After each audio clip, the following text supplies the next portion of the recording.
Et si on transformait le retour d'information en éducation? Si, au lieu d'une évaluation qui peut parfois être intimidante, on crée un vrai moment de collaboration? C'est toute la promesse du débriefing à trois, une méthode vraiment puissante qu'on va décortiquer ensemble.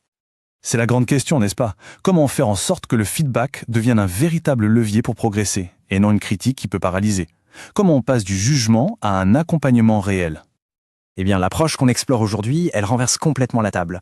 Fini le feedback qui vient d'en haut, ici l'enseignant devient le pilote de son propre développement. Et ça, c'est grâce à une analyse qui est à la fois collaborative et très structurée. Alors, voici notre feuille de route pour comprendre tout ça. On va d'abord définir ce nouveau modèle, ensuite on verra qui fait quoi avec les 3 rôles clés, puis on plongera au cœur de la conversation en 3 étapes. On abordera la posture professionnelle qui est essentielle et on terminera avec les bénéfices concrets de cette approche. Allez, rentrons dans le vif du sujet. Qu'est-ce qui se cache concrètement derrière ce nom un peu intriguant de débriefing à trois? Imaginez un peu la scène, une conversation où 3 regards se croisent pour analyser une seule et même séance de cours. L'idée, ce n'est pas du tout de juger, mais de comprendre ensemble, de croiser les perspectives pour faire émerger des pistes d'amélioration qui sont vraiment concrètes. Et là où ça devient vraiment intéressant, c'est que toute cette richesse d'analyse, eh bien, elle est conçue pour tenir en seulement 20 à 30 minutes. C'est un vrai concentré d'efficacité entièrement au service de la pédagogie. La magie de cette méthode, elle réside vraiment dans sa structure en trio. C'est une collaboration où chaque personne a une mission bien distincte, un focus particulier. Cette répartition, c'est vraiment la clé de voûte de tout le système. On a l'enseignant qui se concentre sur son intention, sur son ressenti, puis un premier observateur qui analyse la stratégie pédagogique, les gestes professionnels, et enfin, un second qui se focalise sur ce qui se passe réellement du côté des élèves. Et c'est ça qui donne une vision à 360 degrés, à la fois complète et nuancée. Maintenant qu'on a les rôles, voyons comment la conversation se déroule. Parce que oui, elle est très structurée. La discussion n'est pas laissée au hasard, loin de là. Elle suit 3 étapes bien précises et même chronométrées.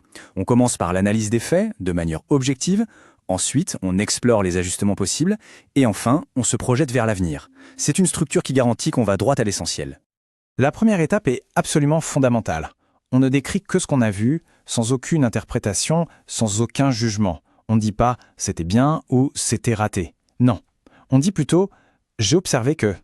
C'est cette discipline qui crée un climat de sécurité psychologique et c'est indispensable pour la suite. Bon, une fois que les faits sont sur la table, là on peut passer en mode solution. Le groupe réfléchit ensemble à cette question. Quel petit changement aurait pu avoir un grand impact?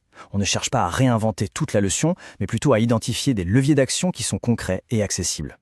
Et enfin, la discussion prend de la hauteur. On se demande comment cette séance précise s'inscrit dans un parcours de développement plus large, quelles sont les compétences qu'on pourrait travailler à l'avenir. Le but, c'est vraiment de transformer l'analyse d'un moment précis en un tremplin pour la suite.